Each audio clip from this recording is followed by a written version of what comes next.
Eu sou Márcia Kozlowski, apresentadora e jornalista, e também estou na TV Relacionamento.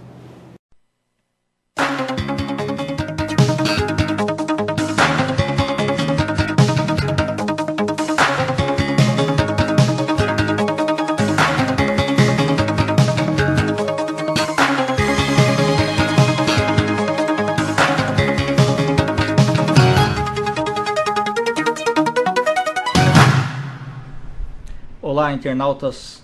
Inicialmente, um feliz 2012. Um agradecimento muito especial por vocês terem nos assistido aí durante o ano de 2011. Né? Tivemos aí entrevistas fantásticas. Vocês puderam conhecer uma série de grandes profissionais do mercado de contact center. Né? Sempre a gente colocando pessoas na área de tecnologias, processos, e também na parte de, principalmente, recursos humanos ou talentos humanos, né? Isso que faz uma grande diferença nas empresas. Tivemos uma perda muito grande no setor, que foi aí o falecimento da Alexandra Perissinotto, que era então presidente da SPCom e também presidente de entidades, né, nas quais a gente vê que ela era muito bem reconhecida, né? E o setor então prestou então uma homenagem pelos serviços prestados a ela. Tivemos grandes eventos, tanto da revista Cliente SA, né, e do call center INF, né, quanto na Futurecom, a Consumidor Moderno com a Conarec e assim por diante. Então o setor tem crescido bastante. Nós temos atualmente no mercado cerca de 1.200.000 pessoas trabalhando. Tá? É um setor, depois do comércio, é o setor que mais cresce no país, graças a Deus. Temos aí um grande crescimento estimado para esse ano, né? E continuamos com vocês trazendo uma série de pessoas importantes para serem entrevistadas. Então, no programa de abertura de hoje, né, nós estamos aí 9 de janeiro de 2012, ao vivo, na Clique TV. Tá? Muito obrigado pela audiência de todos, principalmente o pessoal de Angola, Moçambique, Portugal, brasileiros que estão no Japão e em várias partes do mundo e que participam sempre nos escrevendo. Um maravilhoso ano de 2012 e estejam sempre conosco aí. Tá? O nosso convidado de hoje, que eu passo a apresentar agora, é o Odair Hitch. Odair, boa noite. Boa noite, Kendi. Muito obrigado Estar aqui com você. Boa noite a todos os internautas aí que estão nos assistindo. Perfeito. Vocês vão conhecer aí um pouquinho sobre o Odair, né? Eu vou falar um rápido resumo. É um amigo de muitos anos. Chegamos a trabalhar juntos na empresa American Express, né? Então, o Odair trabalhou em grandes empresas de cartões, tanto nacionais quanto internacionais, né? E no controle e prevenção de fraudes. Então, o nosso assunto de hoje é sobre controle e prevenção de fraudes. Tá? Esse que é o nosso ponto alto. Se você tiver alguma pergunta, pode entrar no Participe ao vivo e fazer as perguntas que o Odair estará aqui respondendo. Tá? O Odair Hitch, ele é atualmente consultor e faz assessoria em bancos, instituições financeiras e varejos, na parte de gerenciamento de risco e operações com cartões de crédito, híbridos, private label, consignados, benefícios, entre outros modelos de cartões. Odair, só para o pessoal se situar um pouquinho, né, eu queria que você falasse para eles aí um pouquinho sobre cartões de crédito. Sim. Tá?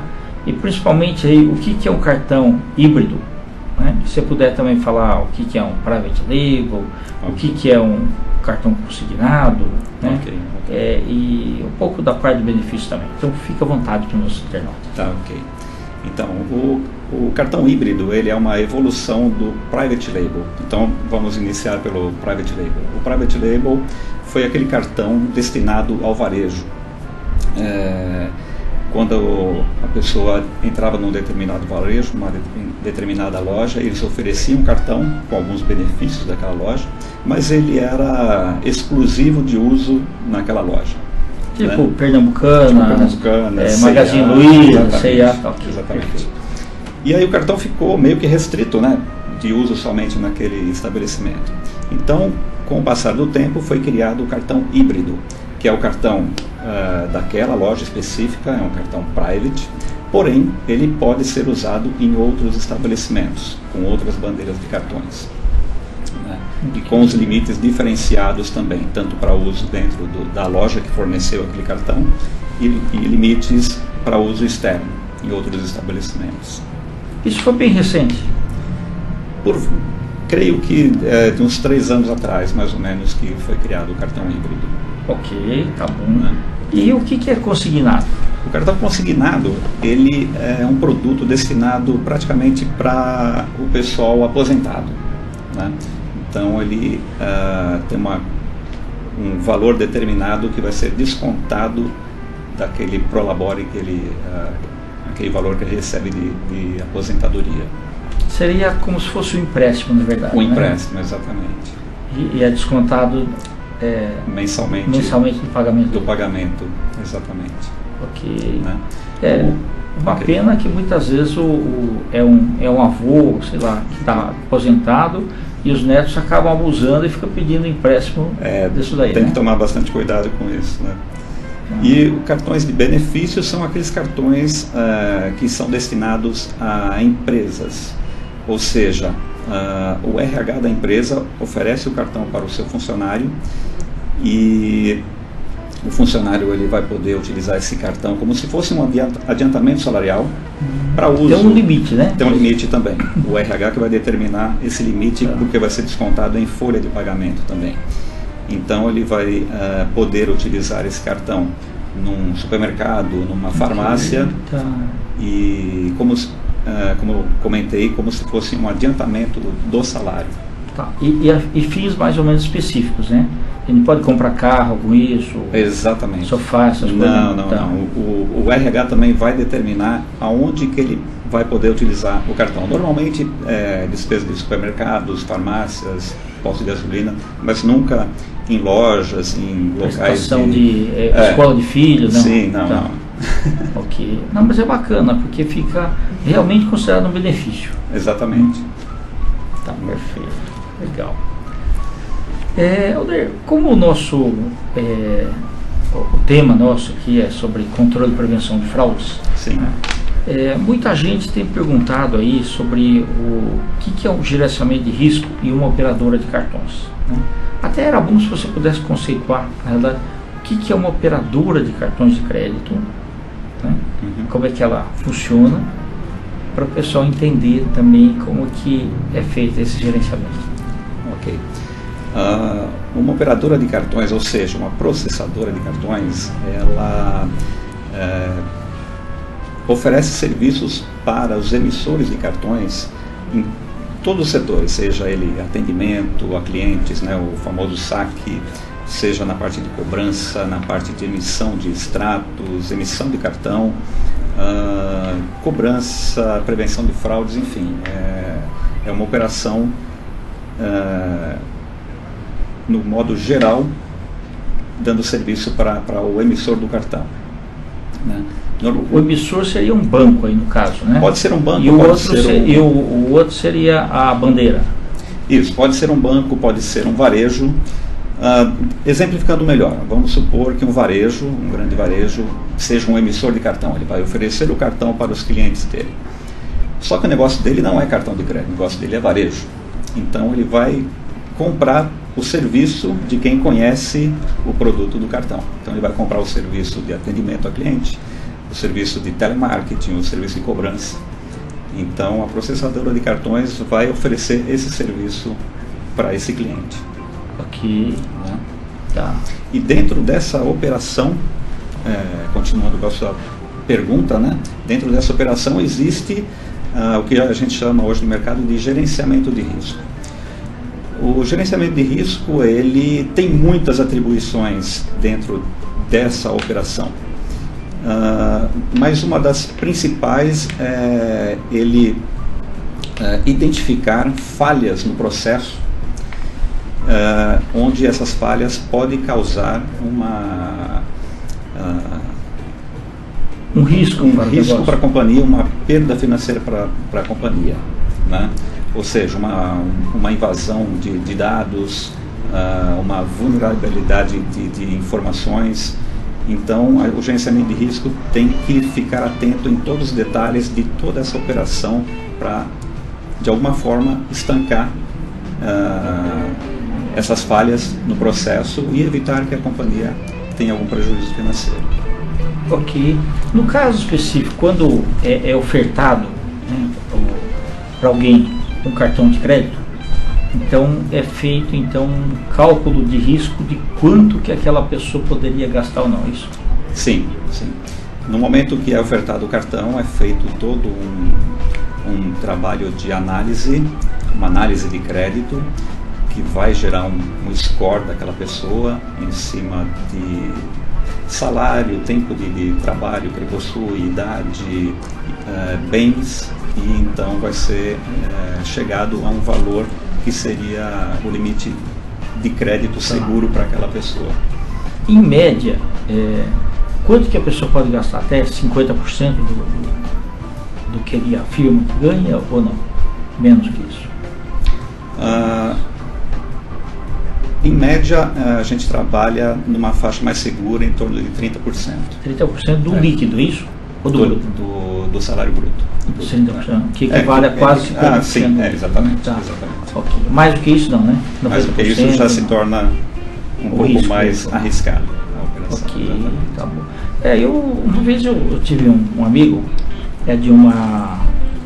trabalha na parte de processamento de cartões de crédito de um grande hipermercado. Sim. E ele até me deu um exemplo que eu achei interessante. Ele falou assim, olha, uma pessoa, por exemplo, um rapaz solteiro, mora com a mãe, trabalha e ganha 3 mil reais. Ele pode às vezes não ter o cartão, porque eles dizem que ele pode, por exemplo, viajar para os Estados Unidos, não voltar mais e deixar ir para a mãe pagar, e que fica um negócio depois complicado. Então deve ter algumas coisas nesse sentido aí, o score, né? Isso. Parte do score. Pode. E varia um pouco, né, de processador para processador? Varia um pouco de banco para banco, enfim. Cada emissor de cartão, ele que determina a forma que ele quer oferecer esse cartão aos clientes. Então ele pode ser um pouco mais maleável ou não nessa concessão de cartão. Tá bom. Vamos falar um pouco mais sobre fraude. Sim. Tá?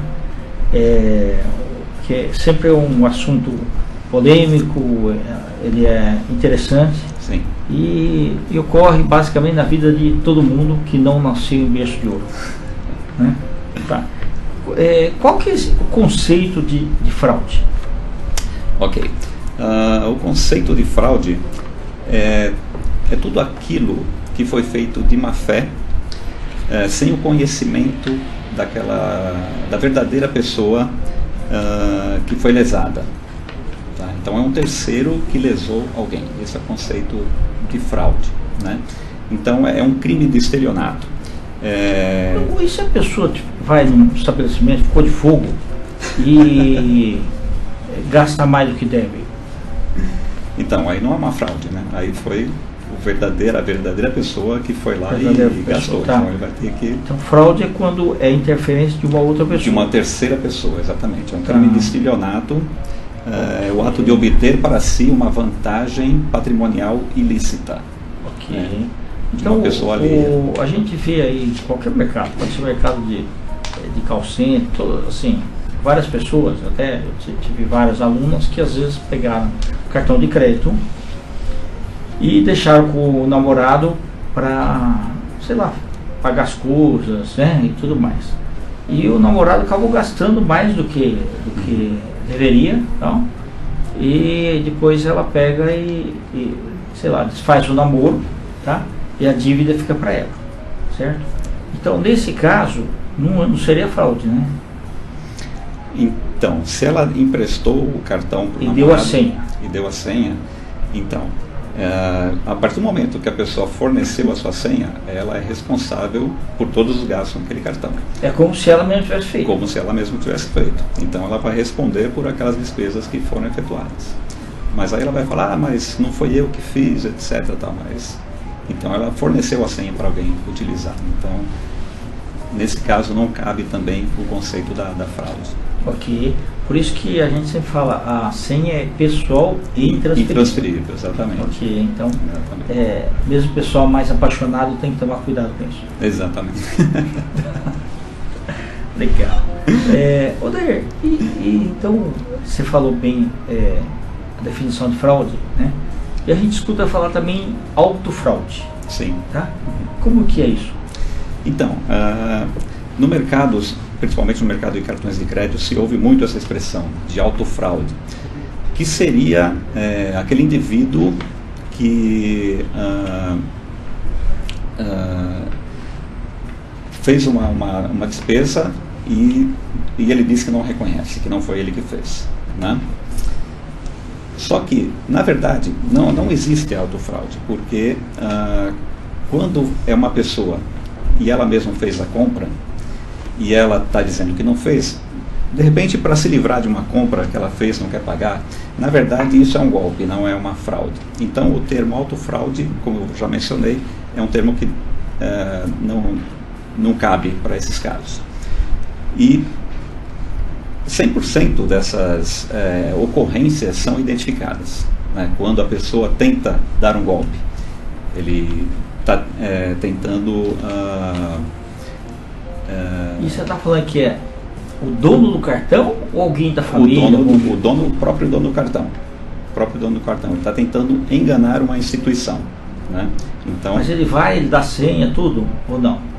Na hora da compra? Sim, dá senha. Tem alguns cartões também, hoje em dia, que não tem senha ainda. Que aí você tem que assinar. Que tem que assinar. Mas ele faz uma outra assinatura, alguma coisa assim? Faz uma outra assinatura, depois ele informa que perdeu, que foi roubado, que não reconhece aquela despesa. Então ele está tentando dar um golpe numa instituição, está tentando enganar uma instituição e se livrar daquela compra que ele fez.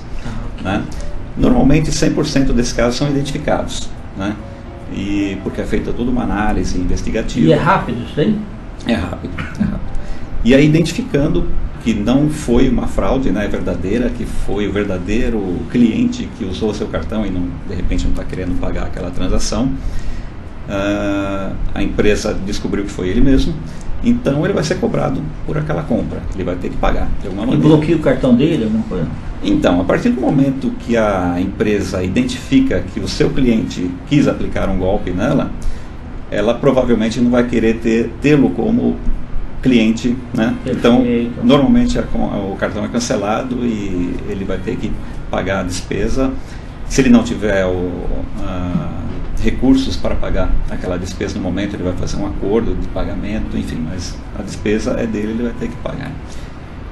Entendi. Okay. E, sei lá, passa uns 2 meses depois, ele pagou aquilo e ele pede novo cartão. O que acontece?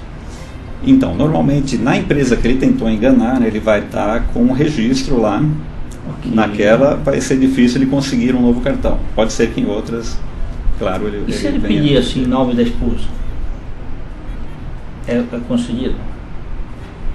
Então, aí você está fazendo análise cadastral da dela, esposa, dela, não dele, tá, né? Okay, então, perfeito. Pode ser que seja aprovado o cartão também. Entendi. Interessante, né? Então, na verdade, a própria pessoa, ela faz uma assinatura diferente e depois... Já com o intuito de... Mas aí eles vão até a loja perguntar se for a pessoa, tá? Essas coisas também? É feita toda uma investigação, às vezes é necessário... Análise grafológica, às vezes é feito, né? Sim, às vezes é necessário análise grafológica, às vezes é necessário ir até o estabelecimento onde aconteceu a transação. Enfim, é feita uma investigação e chega-se à conclusão que ou é uma fraude verdadeira, que foi um terceiro que fez, ou que foi o próprio cliente que tentou fazer. E normalmente são valores maiores do que o normal, né? Sim, normalmente são valores maiores. Normalmente Acontece quando, por exemplo, uma pessoa ela quer muita coisa, muito um produto, porém ela não tem recursos para adquiri-lo, então ela vai tentar, entre aspas, como eu disse, dar um golpe. Então ela efetua a compra e depois fala, não foi eu que comprei. Normalmente são nessas situações. Ok, não, mas é bacana saber que é identificável. Sim, sim. Tá. E compras via internet também? A pessoa pode tentar autofraude ou não? Mais difícil? Sim, também. Tem vários tipos de fraude. Não precisa ser ao vivo no estabelecimento? Não precisa ser ao vivo. Tem vários tipos de fraude, uma delas é as compras pela internet. Mas, como eu disse, né, nessas situações a gente consegue identificar mais ou menos 100% de todos os casos. Ok, então, mas é bom aí que os nossos internautas fiquem sabendo ali que tanto as emissoras quanto as processadoras, elas têm mecanismos de busca e uma tecnologia sofisticada para apurar isso daí. Exatamente. Tá bom. Odair, quem são as pessoas que praticam as fraudes normalmente? Então, tem algum tipo assim? Quando abordamos o tema fraude, como ela é praticada, no primeiro momento a gente imagina que são pessoas, são bandidos, são pessoas envolvidas com algum tipo de crime, pessoas fichadas na polícia. Também existe esse perfil, claro, sem dúvida.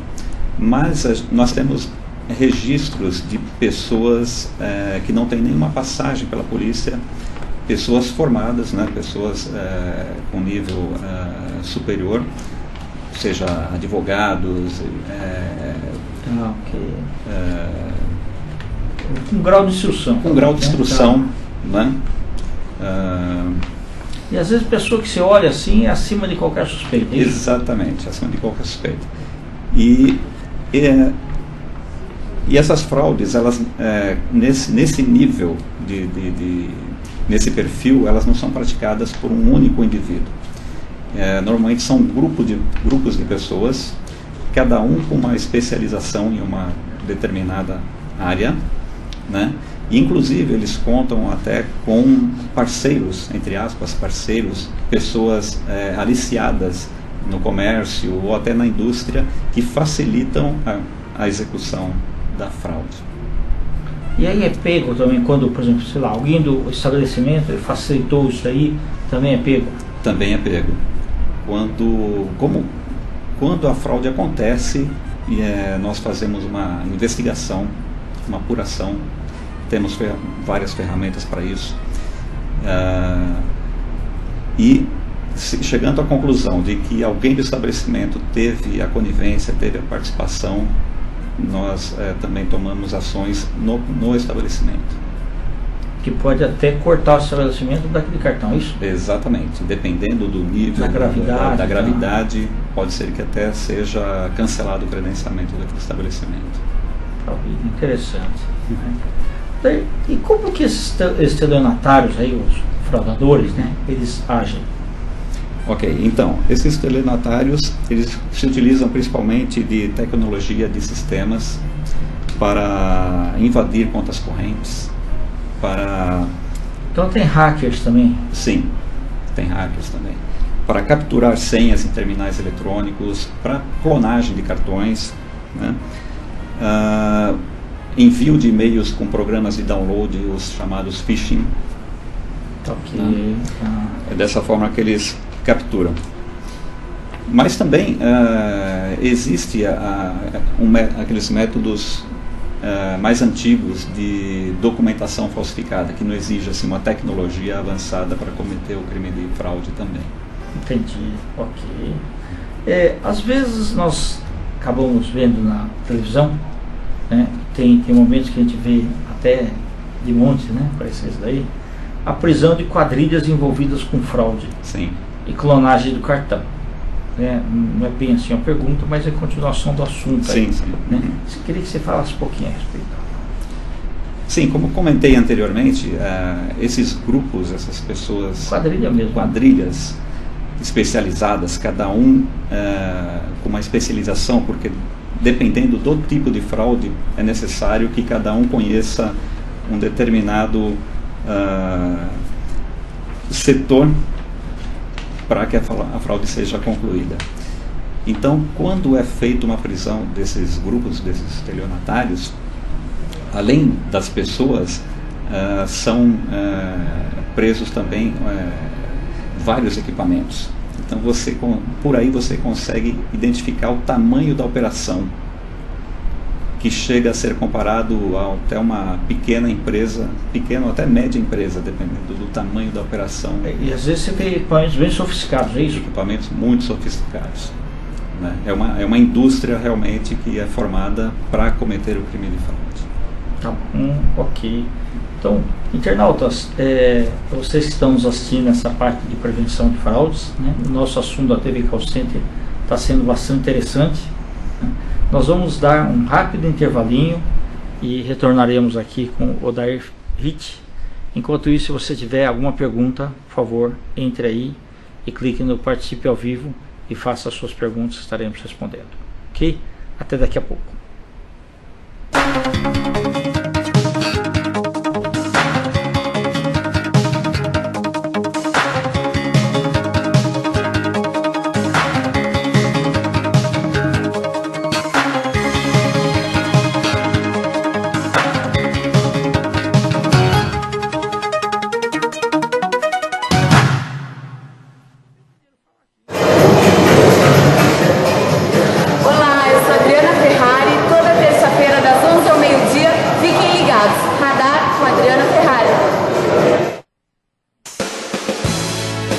Jaque Petkovic, estou toda quinta-feira ao vivo às 2h30 da tarde aqui na Clique TV.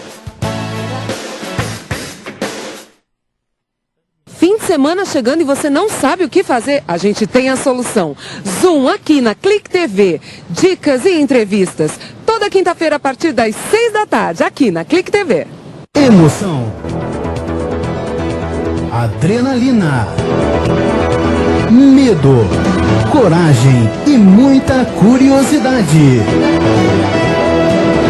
Tudo isso e muito mais você assiste no programa Na Real, apresentado por Paulo Mineiro, toda quinta-feira às 10 da noite, aqui na Clique TV. Na Real, tudo em detalhes como você jamais viu.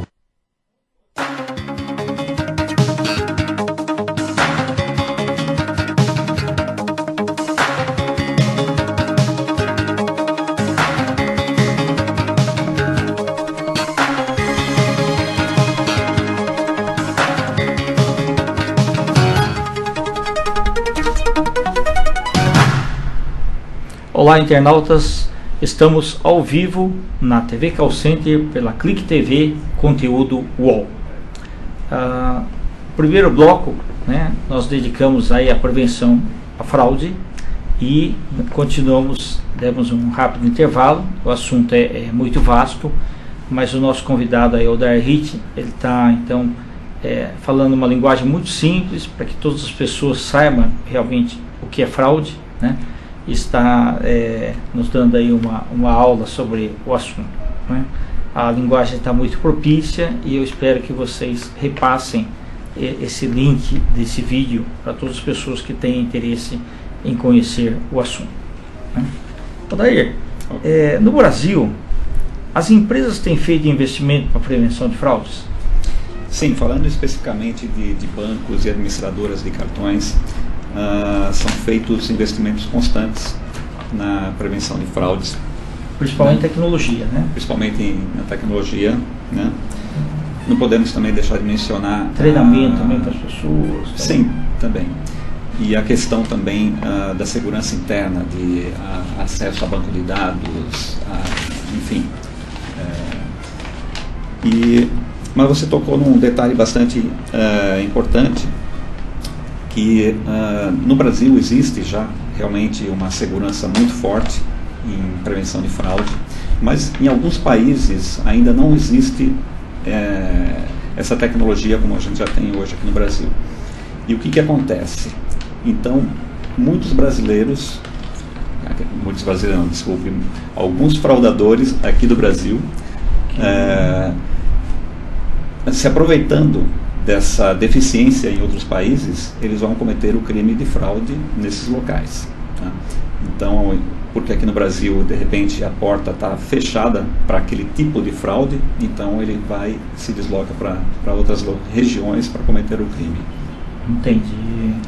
Interessante. Ele às vezes até viaja até o outro país para poder cometer o delito. Chega às vezes a viajar, ou então eles têm os contatos nesses outros locais, onde eles repassam as informações, todo o esquema e a fraude cometida. Ele pode até clonar o cartão dele e mandar para lá isso? Exatamente. Acontece casos de clonagens que foram feitos aqui no Brasil, cartões brasileiros, mas que são utilizados em outros países. Ok. E aí, pega esse pessoal? Demora mais. Então, aí é um pouco mais complicado, porque você tem a legislação de lá também. Depende de outras regras do outro país para você tentar conseguir uma prisão. Né? Entendi. Mas tem casos assim? Tem casos que foram bem sucedidos. Aí no caso a administradora perde, é isso? Nesse caso perde. Tá. E tem o seguro que cobre isso daí, né? Às vezes também. Existe o seguro contra perda e roubo de cartão. Né? Esse aí é o seguro que nem a empresa administradora do cartão, quanto o cliente, ele venha a ter algum prejuízo. Mas para alguns outros tipos de fraude, por exemplo, uma clonagem de cartão, aí então a empresa acaba assumindo, o emissor do cartão acaba assumindo esse prejuízo. Ok, tá bom. Odair, qual que é a atuação da área de prevenção de fraudes e um call center? Já que nós falamos bastante dessa parte aí do call center, né? E tem muita gente que trabalha, né? Sim. Nessa área aí de call center, principalmente em administradoras, instituições financeiras e tudo mais. Exatamente. Né? Então, qual que é a atuação, além das investigações das ocorrências de fraudes?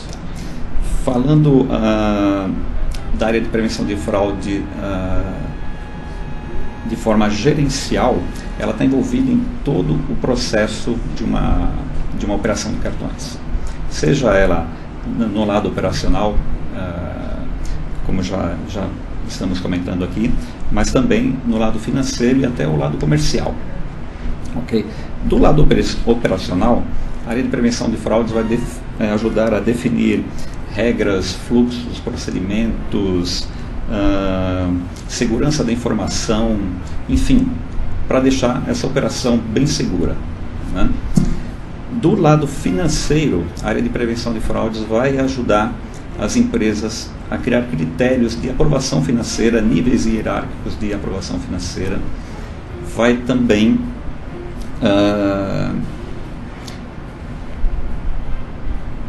definir,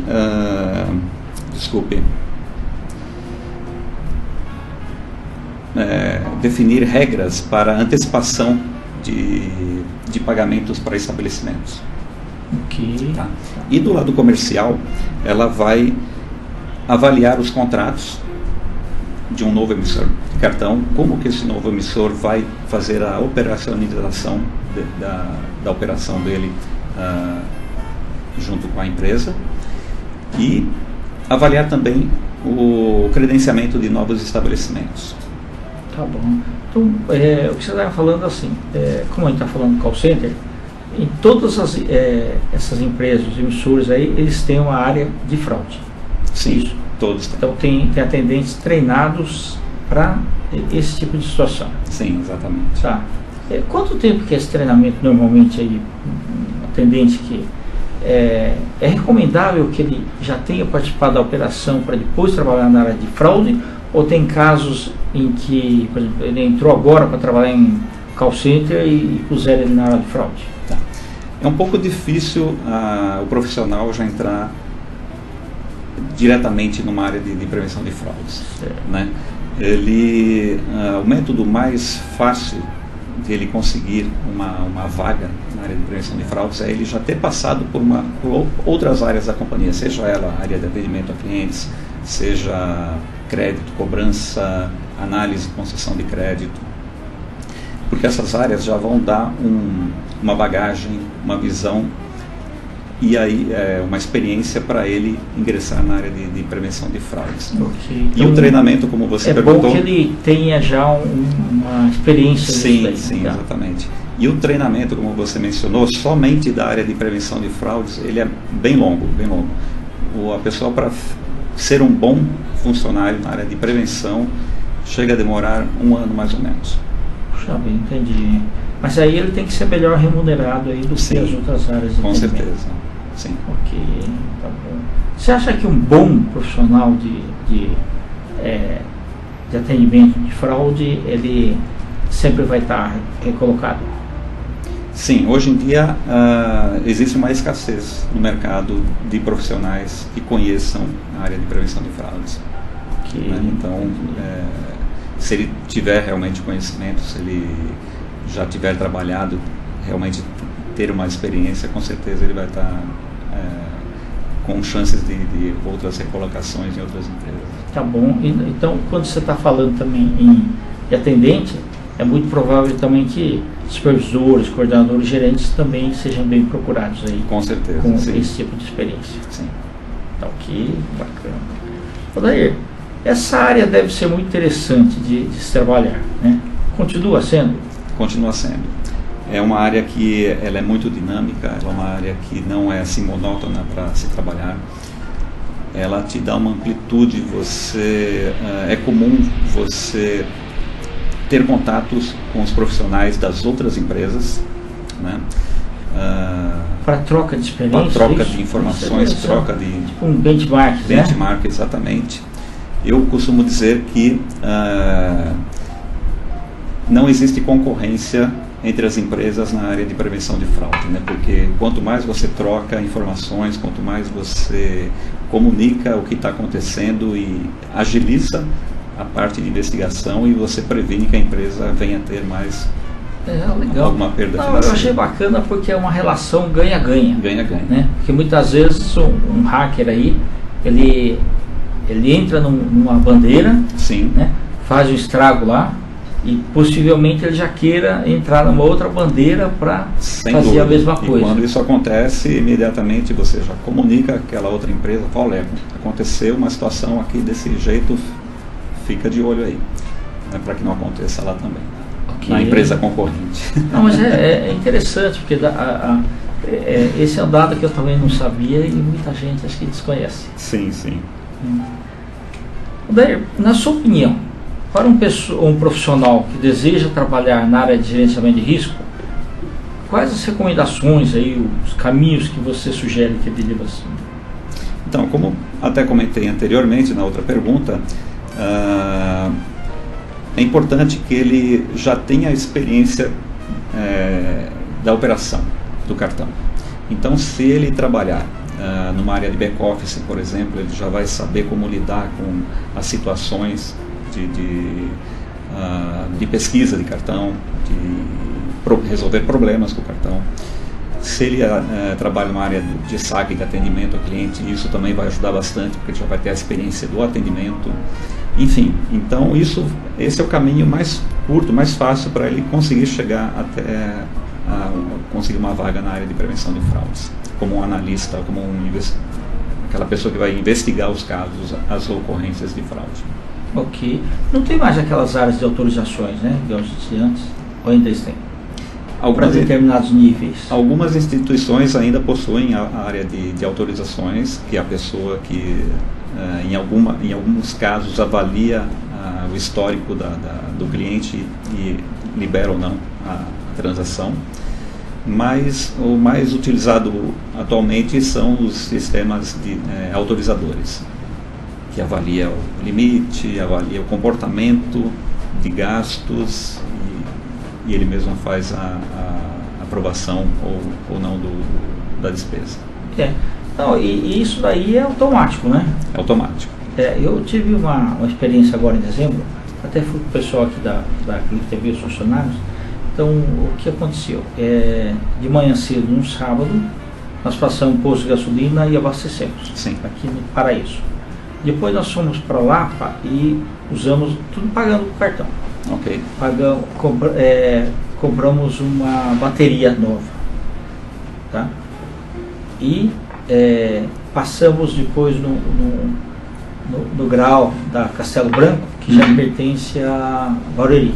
Certo. Tivemos um gasto lá. Meia hora para frente, nós passamos em Araçaribama, passamos no supermercado para fazer uma compra lá de uns R$300.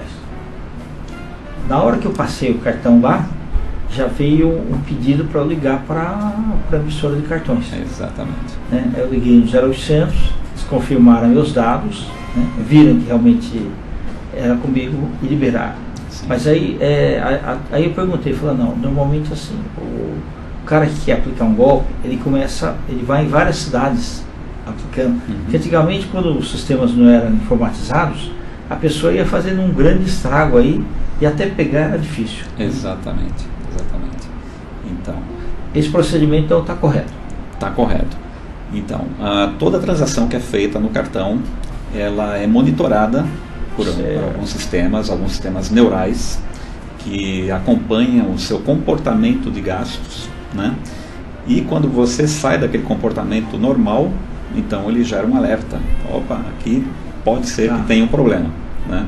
O sistema mesmo já gera o alerta. Exatamente. Exatamente. Como você disse, você saiu fazendo vários gastos no mesmo dia, chegou um momento lá que, opa, peraí, tem alguma coisa de errado. Esse é o comportamento de quem rouba um cartão, assim? Ele já sai gastando isso? Sim, normalmente o fraudador ele quer, num período muito curto, fazer o máximo de transações que ele possa fazer. Então, ele sai completamente fora daquele padrão de comportamento, e aí é onde que a gente consegue identificar as ocorrências de fraude. Esse é um dos modelos, né? Existem, como eu disse, existem sistemas neurais hoje que avaliam o comportamento e já pega na primeira transação, já fora do normal, já é barrada. Perfeito. Eu me recordo aí, uns 15 anos atrás, Sim. Estava na área de autorizações, não, na área de atendimento mesmo, clientes. E eu fiz fazer uma monitoria e eu deparei com um caso que foi assim, um cliente ligou reclamando que apareceram ingressos dos Estados Unidos para Broadway no cartão dele, e que ele não tinha feito. Então, quando eu escutei aquilo, eu falei, puxa vida, agora é um embate, né? Fica meio complicado para isso. Aí a atendente pegou e falou, senhor, podemos escutar a gravação? Aí ela colocou a gravação, então escutou o cliente, Sim. ela, e a gravação o próprio cliente pedindo os ingressos. Aí ele falou, puxa vida, eu acabei me esquecendo, achei que era no outro cartão, tal, se desculpou, né?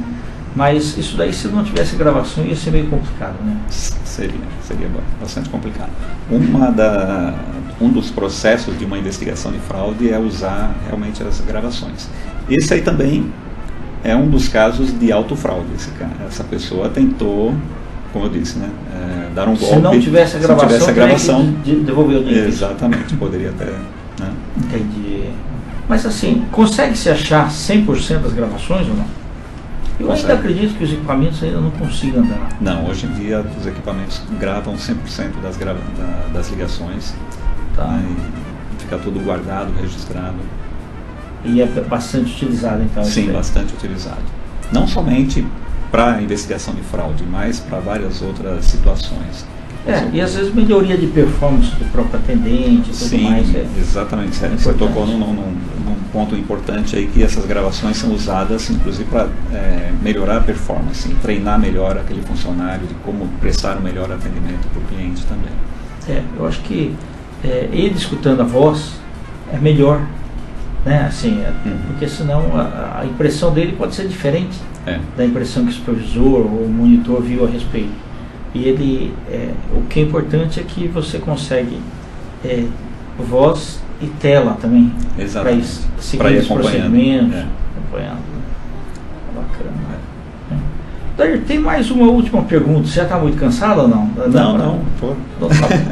Então, por final, quais são as suas dicas e os cuidados para evitar que uma pessoa seja vítima de uma fraude? Bom, são muitas as dicas, muitos os cuidados. Eu vou tentar aqui relatar alguns, né? Tá. Pode falar dos casos amorosos também. Então, com relação à senha que a gente comentou aqui também, tem que ter muito cuidado com a senha. Até para parente, né? Irmão, pai. A senha é individual e intransferível. Então, e não pode anotar no papelzinho, anotar no celular, deixar gravado no celular. Tem aquelas pessoas que anotam bem pequenininho na própria tarja onde vai assinar do cartão, no próprio cartão, né? É uma coisa que, por exemplo, se ela perder a carteira com os cartões lá, a primeira coisa que a pessoa já vai ver lá, a senha, já vai utilizar, com certeza, né? Então, muito cuidado com a senha, memorize sua senha, né? Sempre que for efetuar uma compra também, nunca saia de perto do seu cartão, sempre esteja perto dele. Na hora de fazer a transação, passar o cartão no POS, pegue o cartão de volta.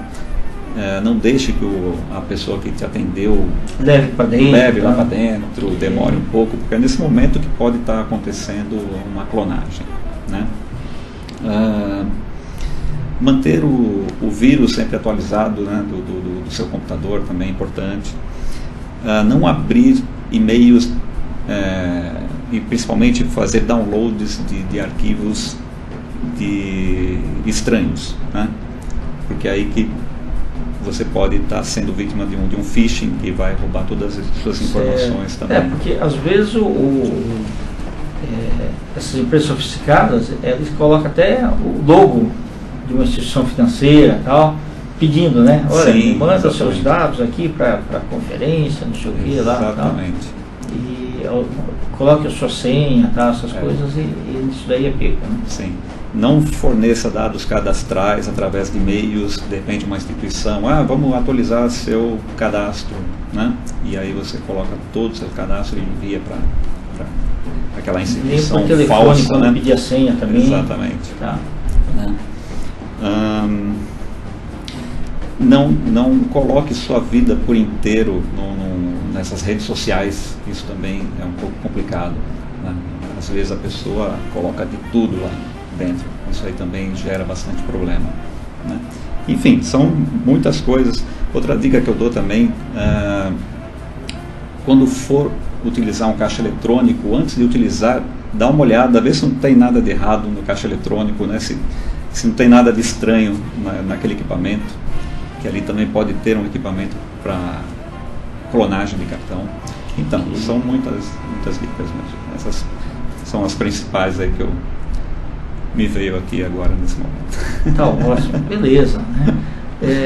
Então, internautas que estão nos prestigiando aí, né, no TV Call Center, tá? Nós tivemos aí um bate-papo com o Odair Hitch, um grande especialista aí na parte de prevenção à fraude, né? Eu acho que ficou um bate-papo assim bastante interessante e bem elucidativo, né? Para os próximos programas nós continuaremos trazendo aí diversos profissionais aí de diversas áreas aí, principalmente que se refere a tecnologias, processos e talentos humanos também. Odair, se você quiser aproveitar esses últimos momentos, deixar seus contatos, pode deixar e-mail, pode deixar telefone, site, só não deixa a senha do cartão. Ok, eu que agradeço, Kendi, pela essa oportunidade, foi muito bacana, espero que a gente possa ter novas oportunidades, de esclarecer um pouco mais essa questão de fraude, que, como você disse, é um assunto que gera bastante interesse do público, né? E é isso, agradeço a todos, muito obrigado. Quer deixar nenhum contato aí? Nem e-mail particular, nada? E-mail particular, bom, odair.ricci@yahoo.com.br. Qualquer dúvida, qualquer informação que as pessoas queiram, pode estar me passando por esse endereço e eu vou responder com o maior prazer. Ok? Pessoal, então agradecemos imensamente, né, a presença do Odair Hitch, Ele veio acompanhado do filho Vitor, tá? Que veio também nos prestigiar. Muito obrigado aí, Vitor. E na próxima segunda-feira estaremos ao vivo em mais um programa TV Call Center. Continuem conosco na Clique TV. Um grande abraço e até a próxima.